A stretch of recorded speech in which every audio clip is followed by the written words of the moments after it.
السلام علیکم ورحمۃ اللہ وبرکاتہ۔ الحمدللہ رب العالمین والصلاة والسلام علی سید الانبیاء والمرسلین وعلی عباد اللہ الصالحین، اما بعد۔ ہمیں کس پر بھروسہ ہونا چاہیے اور کیسا بھروسہ ہونا چاہیے، نبی علیہ الصلاۃ والسلام نے بتا دیا، لو انکم تتوکلون بالطیر۔ ہمیں بھروسہ ایسا ہونا چاہیے جیسے پرندوں کو اپنے رب پر بھروسہ ہے۔ وہ ہر روزانہ صبح خالی پیٹ نکلتے ہیں اور شام کو اپنا پیٹ بھر کر گھر واپس لوٹتے ہیں۔ وجہ کیا ہے کہ ان کو اپنے رب پر مکمل توکل اور بھروسہ ہے کہ اللہ تبارک و تعالی ہمیں ضرور کھانا کھلائے گا، ہمارا پیٹ فل ہوگا۔ اور ہر روز وہ اپنے رب پر بھروسہ کرتے ہوئے صبح خالی پیٹ نکلتے ہیں، رات کو جب واپس لوٹتے ہیں تو ان کا پیٹ بھرا ہوا ہوتا ہے۔ ہر مسلمان کو اللہ تبارک و تعالی پر ایسا بھروسہ ہونا چاہیے جیسا پرندوں کا اپنے رب پر بھروسہ ہے۔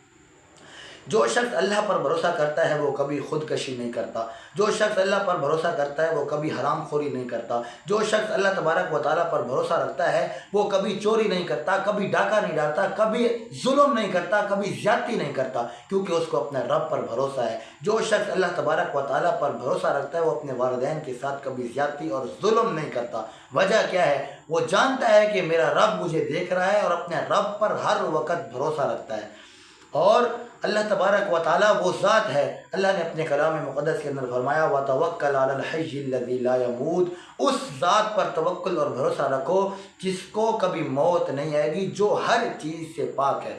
اور دنیا کے اندر آج کل کے مسلمان نے کن پر بھروسہ کیا ہوا ہے؟ سبحان اللہ، مزاروں والوں پر، جو مزاروں میں مردے پڑے ہوئے ہیں، پیروں پر، ولیوں پر، یہ ہمارا بھروسہ ہے۔ جو خود اپنے رب کے محتاج ہیں، جو نہ خود کھا سکتے ہیں، نہ پی سکتے ہیں، نہ خود اپنی مرضی سے واش روم جا سکتے ہیں، جو خود اگر بیمار ہو جائیں تو اپنے آپ کو ٹھیک نہیں کر سکتے سوائے اللہ کی مرضی کے، جو خود محتاج ہے اپنے رب کا، اپنے رب کے حکم کا، اپنے رب کے فیصلے کا، تو وہ ہمارے فیصلے کیسے کر رہا ہے میرے بھائی؟